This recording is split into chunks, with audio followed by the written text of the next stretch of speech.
All right, diving right in today, folks, to some pretty heavy stuff. Actually, death and bardos. Oh, yeah. Yeah, from the teachings of E.J. Gold. Mm-hmm. He kind of mixes this ancient wisdom with modern insights. Right. We all kind of tiptoe around the subject of death. Yeah, we do. But E.J. Gold jumps right in and says death isn't the end, Yeah. but a transition into these bardo realms. And what's interesting about these bardo realms is they're, according to Gold, just as real and diverse as the physical world we live in now. So no fluffy clouds or pearly gates, huh? No, he's not talking about that kind of afterlife. Yeah. He's describing these really vivid and challenging experiences Okay. that are shaped by how we're living right now. So no hitting the reset button when we die, huh? Not according to Gold. Everything we do in this life impacts what comes next. Absolutely. Okay, that makes this deep dive a lot more relevant Yeah. than I thought it was going to be. Yeah, Gold says that preparing for death, Yeah. it isn't about becoming morbid. It's about becoming more awake and aware now. Right. In this life. Right. He uses this analogy of a pearl diver preparing for a deep dive. Okay. So they don't just jump right in. Right. They carefully check their equipment. Uh-huh. They study the currents. Yeah. And they understand the risks involved. Okay, yeah, that analogy makes sense. Yeah. So how do we actually prepare? Yeah. What are we supposed to be doing to get ready for these bardo experiences? Well, one of Gold's key concepts Yeah. is this idea of waking up the machine. Waking up the machine. Okay. And this might sound a little sci-fi, Yeah, a little bit. but it's really about becoming conscious of our true nature. Okay. Now, Gold describes the machine as, Yeah. our habitual patterns, Yeah. our conditioned responses, Okay. all that stuff that runs on autopilot in our daily lives. So like we're all sleepwalking through life. Kinda, yeah. And waking up the machine is about becoming more present. More intentional. Okay. Yeah, but how does that relate to navigating these bardo realms? Imagine you're playing a video game. Okay. Your character reacts instinctively to attacks, Right. follows a set path, Yeah. right? That's the machine at work. Okay. But what if you could become aware of the controls Mhm. and start choosing different responses? Okay. That's what waking up allows you to do. Okay. Both in life Yeah. and in the bardos. Okay. I see the connection. Yeah. So we're not just passively swept along by our habits, Right. but we can actually learn to recognize them Yeah. and make different choices. Right. What about those who are facing imminent death? Oh. Is there like a crash course in waking up? Gold tells this really amazing story Yeah. about a group he worked with Okay. called the Winnipeg Nine. Winnipeg 9. One of the members was terminally ill, Right. and the whole group dedicated themselves to helping him Okay. achieve spiritual progress in a really compressed time frame. So facing death Yeah. with this sense of urgency and purpose really intensified their efforts. It did. It really focused them. So you're saying even though death is intensely personal, Yeah. it doesn't have to be a solo journey. Not necessarily. We can actually support each other. Right. And what's powerful about this Okay. is that the sense of urgency, Yeah. it isn't just for those facing a terminal diagnosis. Okay. It's something we can all tap into. Right. Think about how differently you might approach your day, your week, your whole life if you really grasped the value of each moment. Yeah. That's pretty mind-blowing. Yeah. One thing that really jumped out at me in the source material was this idea that we can actually have bardo-like experiences while we're still alive. Oh, yeah. Gold mentions a musician named Jimmy Accardi Uh-huh. who spontaneously entered a bardo state while walking down the street. Yeah, it just highlights the unexpected nature of these transitions. Yeah. Jimmy described feeling totally disoriented, like he was in a dream but he couldn't wake up. Gold also uses this analogy of a chamber with an endless bathroom. Endless bathroom. Yeah. Okay. To describe how some of these bardo realms can feel. Okay, that's a vivid image. Yeah. So do we have to accidentally slip into another dimension to experience the bardos? No, not at all. Right. Think about times when you felt lost or stuck in a rut Okay. or overwhelmed by fear. Uh-huh. Those can actually be glimpses of those bardo states playing out in everyday life. Okay. Recognizing those moments can help us prepare for the bigger transitions Right. that are inevitable for all of us. So it's about noticing when we're trapped in our own personal endless bathroom, so to speak. Exactly. That- And finding a way to break the cycle. That makes me think about fear. Yeah. Seems like that would be a huge factor in those bardo experiences. Oh, absolutely. Gold is very clear about that. Yeah. Recognizing and managing fear is crucial Okay. for navigating those bardos effectively. He even describes this tool that might appear. Yes. A red book. A red book. That offers guidance tailored to your specific situation. Yes. Wait a minute. Hold on. Yeah. A red book that sounds like something out of a fantasy novel. Right. Is this literal or symbolic? It's a powerful symbol of Okay. the inner wisdom that we can tap into, Right. even when we're surrounded by the unknown. So you're not going to find a literal red book in your living room, No, you're not. but you can cultivate those qualities that it represents, like clarity, awareness, Yeah, that gut feeling that tells you what's true for you. that's it. So it's about becoming our own red books, Exactly. learning to trust our inner compass Right. to guide us through challenging terrain. Absolutely. Okay, that brings up another interesting point Gold makes. Okay. The idea of these 4 faces of existence. Right. What exactly are these 4 faces? So he explains that the 4 faces are birth, Okay. life, death, Uh-huh. and the bardo state. Okay. Now, we tend to hyper-focus on just one aspect at a time, Mm-hmm. which distorts our view of the whole. So we're missing the bigger picture, We are. the interconnectedness of it all. Yes. But how does recognizing these 4 faces actually change things? It's about embracing a more holistic perspective, Okay. realizing that death isn't separate from life, Right. but it's an integral part of the cycle. Right. Gold argues that this shift in perspective can Yeah. radically transform how we live right now. That's a pretty big claim. It is. But before we go down that rabbit hole, Okay. there's one more thing I want to unpack. Okay. The work. Yeah. What exactly is this work? Yeah. And how does it relate to this machine? Right. We were talking about earlier. Okay. Okay, so the work, as Gold describes it, is this conscious effort to awaken to our true nature, to move beyond the limitations of the machine, those ingrained habits and reactive patterns we've been talking about. So it's not about erasing our humanness, Right. but about learning to work with it, That's it. to use our human experience as a springboard for Yeah. something more. Yeah, Gold stresses that fighting against our nature is actually counterproductive. How so? It's like trying to swim upstream against a powerful current. Okay. Instead, we need to learn to navigate that current to use its force to propel us forward. It's a good analogy. Yeah. You mentioned earlier that Gold also talks about this 30-day hermitage retreat. Right. What's the purpose of that? Well, the retreat is designed to create this environment that's conducive to waking up the machine. So it's like the work boot camp. You could think of it that way, yeah. But how does this intense retreat experience actually relate to navigating the bardos? Well, while the time frame might be different, Okay. the skills that you cultivate during the retreat, Yeah. things like heightened awareness, Mm. recognizing habitual patterns, Oh. and managing fear, Yeah. those are directly applicable to those bardo transitions. Okay, so it's like training Yeah. for a different kind of reality. Yeah, one where your usual reference points might be gone. Okay, I see the parallels here. Yeah. Now, remember that rare orchid that blooms under a full moon? Oh, yeah. Gold uses that as a metaphor for spiritual seeking. Right. It's not something that you just stumble upon. Right. It takes real effort and preparation. And he adds another layer to that analogy. He does. Doesn't he? He says that those who seek this extraordinary orchid must be prepared to offer something in return. Oh, so it's not just about desire. Right. It's about demonstrating your worthiness Yes. to receive such a rare gift. Exactly. Okay, so it's like an exchange. Mm-hmm. You have to show up with something to offer Yeah. that proves you're ready to handle this powerful, potentially transformative experience. Yeah. But what does that offering even look like in a spiritual sense? It's not about material possessions or social status or anything like that. It's about the state of your being, Yeah. your level of consciousness, Nope. your commitment to doing the work. Okay. Gold emphasizes that you can't access this higher realm where this orchid exists Right. if you're clinging to selfish desires or operating from a place of fear and scarcity. That makes me think of those ancient washing societies Oh, yeah. that Gold describes. Yeah. They perform these ritual cleansings, They did. not just for physical purification, Right. but also as preparation for shamanic journeys Mm-hmm. and other altered states of consciousness. It was fascinating, isn't it? Yeah. These rituals weren't just about hygiene. They were about deliberately shifting one's awareness, Okay. creating a separation from ordinary life, and entering a more sacred space. It's a powerful way to use physical actions to create an internal shift. It is.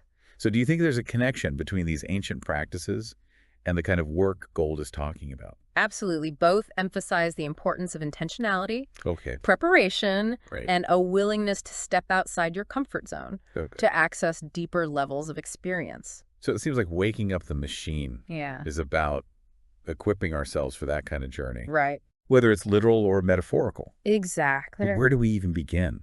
Gold suggests we start with simple observation.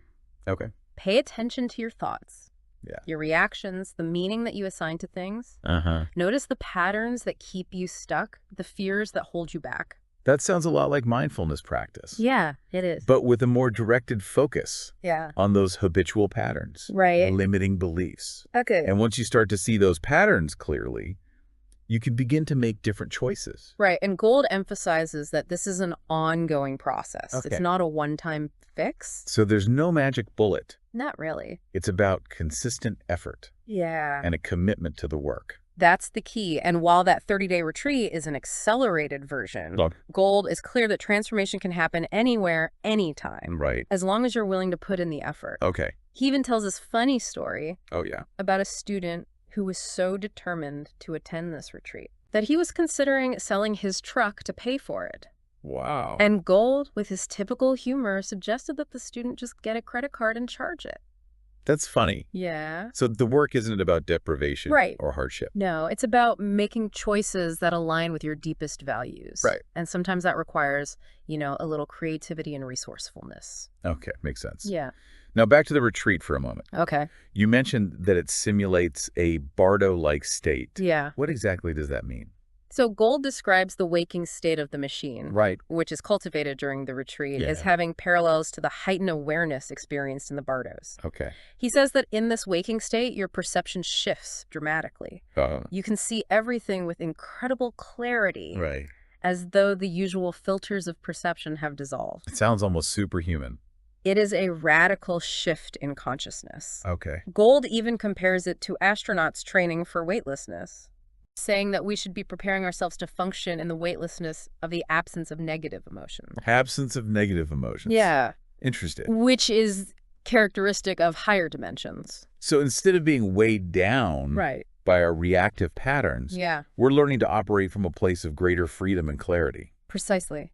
And while drugs or other external means can induce altered states, Okay. Gold emphasizes that they don't activate the transformational functions of the machine Right. in the same way that waking up does. It's not just about having a cool experience. Right. It's about using that experience Yeah, to fuel genuine growth and change. that's it. And Gold encourages us to use our own unique skills and talents in service of the work. He does. He mentions the musician Jimmy Accardi, Uh-huh. who was struggling with whether his music had any real value in this context. Right. This is the same Jimmy who had those spontaneous bardo experiences, trying to make sense of those experiences through his music. Yeah. Seemed like a pretty powerful way to process what he'd been through. It was, and Gold's response is really insightful. Yeah. He told Jimmy that it wasn't about changing the music itself, Right. but about changing himself. Okay.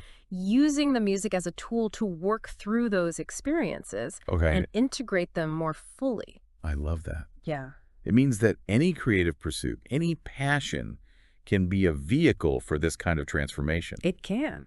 But what about the more challenging aspects of our inner lives? Okay. Those negative emotions Yeah. that seem to pop up no matter how much work we do. Gold is very clear that we can't ignore or suppress those emotions. Right. In fact, he says that trying to fight against them directly is futile. Yep. They're too powerful and too subtle for that. So if we can't fight them, what are we supposed to do with these negative emotions? He suggests that we shift our focus Okay. from the emotions themselves to our reactions to them. Our reactions. Yeah. Okay. Notice the panic, the fear, the clinging that arises when you experience something uncomfortable. So we're adding a whole other layer of suffering Yeah. on top of the original emotion by resisting it, judging it, trying to push it away. Exactly. And this is where waking up the machine comes in. Okay.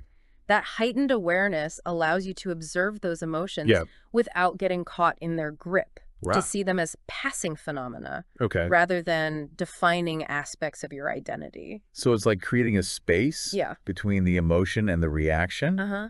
which allows you to choose a more conscious response. You got it. And that ability to choose rather than react habitually Right. is crucial for navigating those bardo transitions. Right, because those ingrained patterns don't just disappear when you die. No, they don't. They follow you They do. into those bardo realms. That's why the preparation is so important. This is all starting to feel a lot less abstract and theoretical. Not just about what happens after death, Right. but about how we're living right now, the choices we're making, the patterns we're reinforcing. You're connecting the dots beautifully. Yeah, Gold emphasizes that preparing for death isn't about escaping life, right. but about living more fully, more consciously. And he's given us some pretty incredible tools to do just that. He had. We've covered so much ground in this deep dive, We have. but I feel like we've only just scratched the surface. There's always more to explore.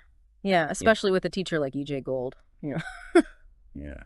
But before we wrap up this deep dive, Yeah. let's bring it back to some of the key takeaways. Okay, so much to unpack. Yeah. Talking about waking up the machine and facing our fears and preparing for the bardo realms. Pretty intense stuff. Yeah. But you've made it clear that these concepts aren't just for spiritual seekers or, those facing imminent death. Not at all. In fact, Gold's teachings are ultimately about living more consciously, more intentionally, right here, right now. Right. It's offering us a framework for understanding not just death, but the whole of existence. And he uses some pretty creative examples to make these complex ideas relatable. Yeah. You remember the video game analogy? Oh, yeah. He used that to explain how our habitual patterns, Yeah. what he calls machine, Right. can keep us stuck in these reactive loops, both in life and in the bardos. Yeah. It's a great way to visualize how we often operate on autopilot, Right. reacting instinctively to whatever life throws at us. Gold is saying we have the potential to become more conscious players, Yeah. to choose our responses rather than blindly following the same old scripts. And he emphasized that this waking up process, the shift from reacting to responding, Right. is crucial for navigating those bardo transitions. Yeah. He even described the bardos as this series of chambers, each with its own unique characteristics and challenges, Right. almost like levels in a video game. And just like in a game, Right. your choices in the bardos determine your experience. Right. But he also reminds us that we're not the character in the game, Right. but the player. Yeah. There's a fundamental separation between our true nature, that awareness that's experiencing it all, Yeah. and the roles that we play, Yeah. the emotions that we feel. Precisely. And that realization can be incredibly liberating, Yeah. both in life and in the bardos. Okay. Gold suggests that this shifting perspective, Mm-hmm. this ability to observe without getting swept away, Right. it's one of the most powerful tools that we can cultivate. And that makes me think of that chamber that Gold described with the endless bathroom. Oh, yeah. A pretty vivid image for those habitual patterns It is. that can keep us trapped in these repetitive loops. Exactly, both in life and in those bardo experiences. Yeah. But he also offered a glimmer of hope. He did. Remember that red book? Oh, yeah. That symbol of guidance that appears when you need it most? Right? Offering those specific instructions tailored to your situation. Yeah, the Red Book represents that inner knowing, that intuitive wisdom that's always available to us. Right. If we just learn to listen. It's a reminder that even in the midst of the unknown, we're not alone. Exactly. I think that's a really empowering message, that we have the potential to become our own guides, to develop that inner compass that can help us navigate even the most challenging terrain. And that brings us back to the heart of Gold's teachings. Right. The importance of doing the work. It's not a passive process. No, it requires effort commitment. Right. And a willingness to face those parts of ourselves that we might rather avoid. Exactly. And while Gold offers tools and techniques like that 30-day retreat, Yeah. he emphasizes that the work can happen anywhere, anytime, It can. as long as we're willing to show up and do it. And he's clear that it's not about achieving some kind of perfect state of enlightenment. Right. It's about continually evolving and growing Okay. and expanding our capacity for awareness and compassion. Well, this deep dive has been an incredible journey. It has. I feel like I've gained a whole new perspective on death. Yeah. Not as something to be feared, Mm-hmm. but as a transition. A process of transformation. And what's really amazing is how these teachings about death can actually help us live more fully, more consciously right now.